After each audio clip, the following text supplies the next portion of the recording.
El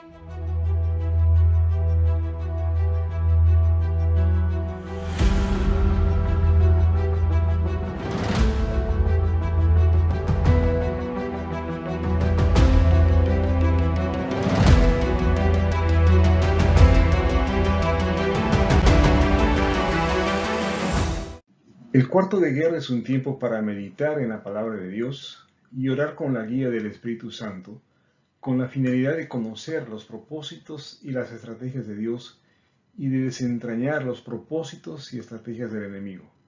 De esta manera, identificamos las decisiones y acciones que debemos realizar para obtener la victoria. En el plan de Dios, el crecimiento del cristiano juega un rol muy importante. Por lo tanto, Dios tiene objetivos, tiene estrategias y tiene recursos para que el cristiano crezca. Por el contrario, el enemigo estará muy interesado en que el cristiano se confunda, abandone ese camino y para eso también maneja sus propias estrategias, sus propias mentiras. Santiago 1, versículos 9 y 10 nos dice: los creyentes que son pobres pueden estar orgullosos porque Dios los ha honrado. Y los que son ricos deberán estar orgullosos de que Dios los ha humillado. Se marchitarán como una pequeña flor de campo. Cuando el sol calienta mucho y se seca el pasto, la flor pierde su fuerza, cae y desaparece su belleza. De la misma manera se marchitarán los ricos junto con todos sus logros. En esta meditación respecto al crecimiento, el Señor nos pone dos referentes, el pobre y el rico.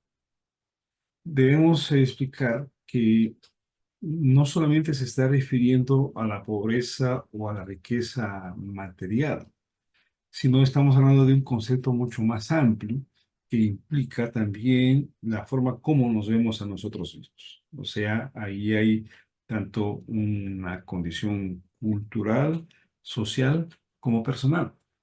Habrán ustedes conocido diversos ejemplos de personas que vivieron en la pobreza y llegaron a ser ricos, como también ricos que manejaron mal su fortuna y terminaron pobres, ¿no? Por lo tanto, no solamente es lo material, sino es también la actitud, la forma, la visión o la perspectiva con la cual uno toma la vida.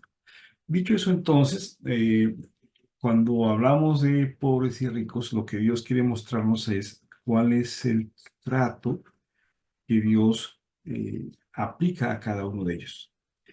Recordemos que hemos visto que el objetivo de Dios con nuestro crecimiento es que seamos perfectos y completos, ¿no? Por lo tanto, la figura del pobre como la figura del rico no calzan dentro de esa definición o dentro de ese perfil que quiere para nosotros.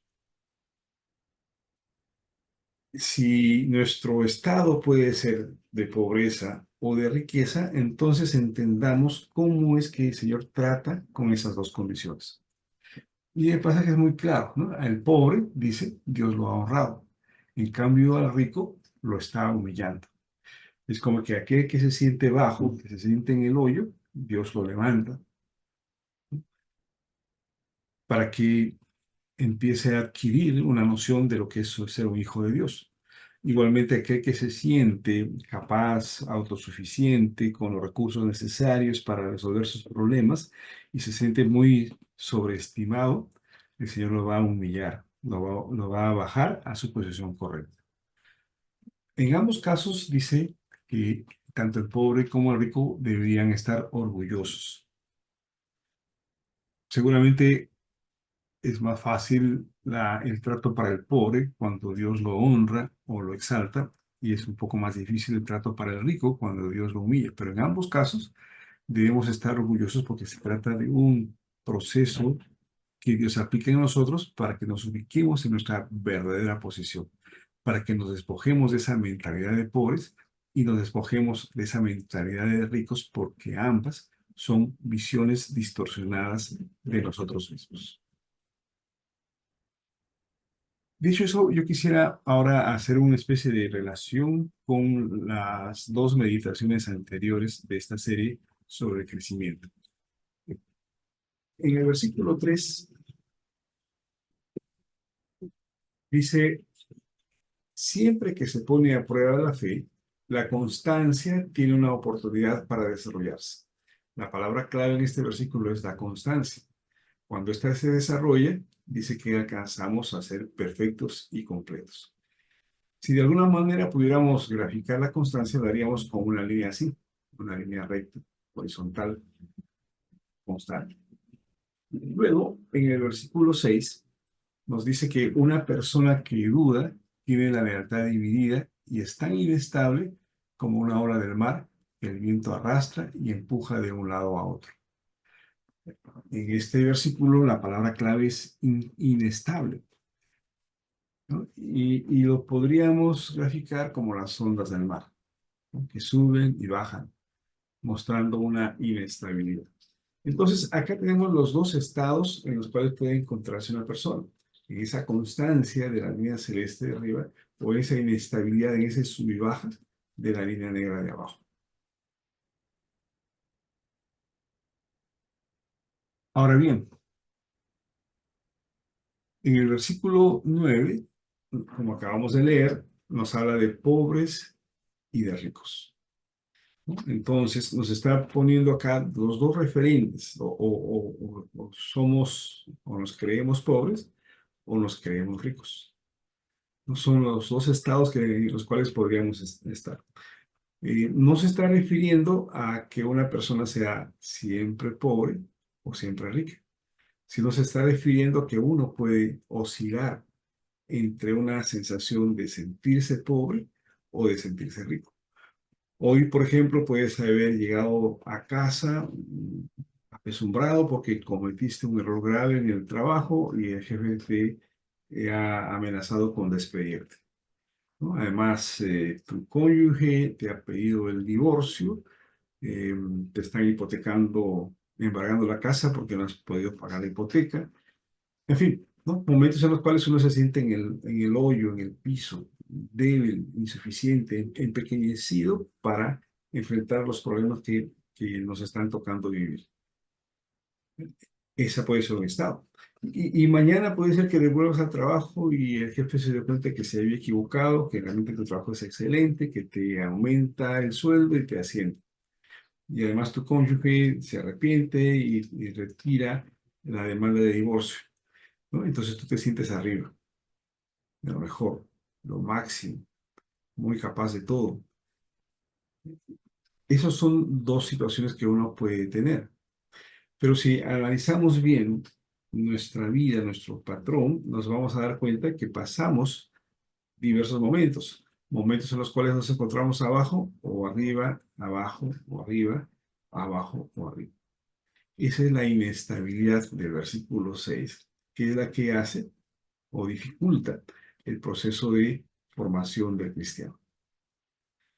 Ese es el contraste que tenemos, ¿no? Debemos alcanzar constancia para poder ser perfectos y completos, pero nuestra vida está en una inestabilidad, en una montaña rusa de subidas y bajadas, en donde la impresión que tenemos de nosotros mismos es muy cambiante.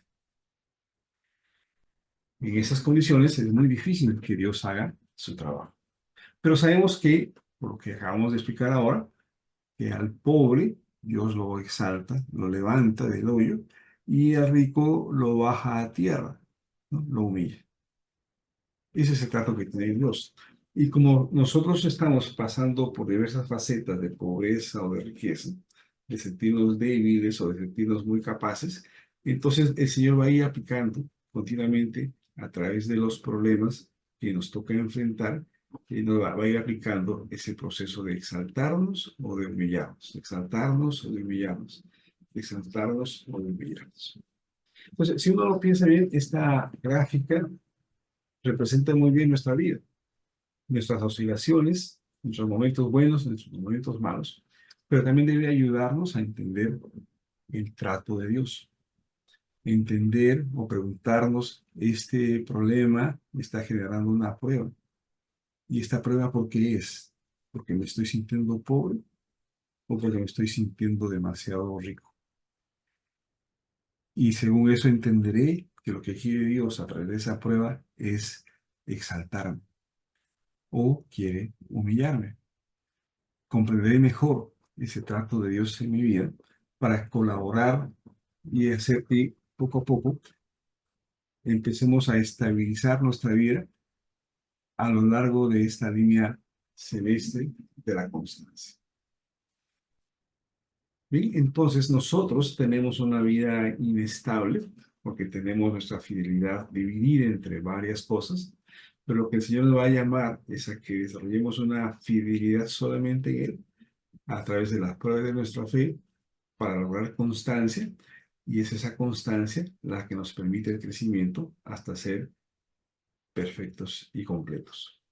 Para resumir, vamos a partir de la idea inicial en la cual tenemos un problema, y si nosotros nos dejamos llevar por la tentación frente a ese problema, lo que vamos a hacer es que esa tentación, ese pecado, ese tomar distancia, alejarnos del Señor, le va a añadir cada vez más y más inestabilidad a nuestras vidas. Por el contrario, si en el problema entendemos cuál es la prueba que quiere Dios darnos, fortalecemos nuestra fe, entonces vamos a ir reduciendo paulatinamente esas oscilaciones hasta lograr la constancia que Dios espera de nosotros para poder hacer esa obra perfecta de hacernos completos y poder entonces estar en la capacidad de realizar los propósitos de Dios para nosotros en esta vida. Que el Señor nos dé sabiduría y aprendamos a discernir las situaciones para que nuestra lucha espiritual sea mucho más efectiva. Bendiciones para todos.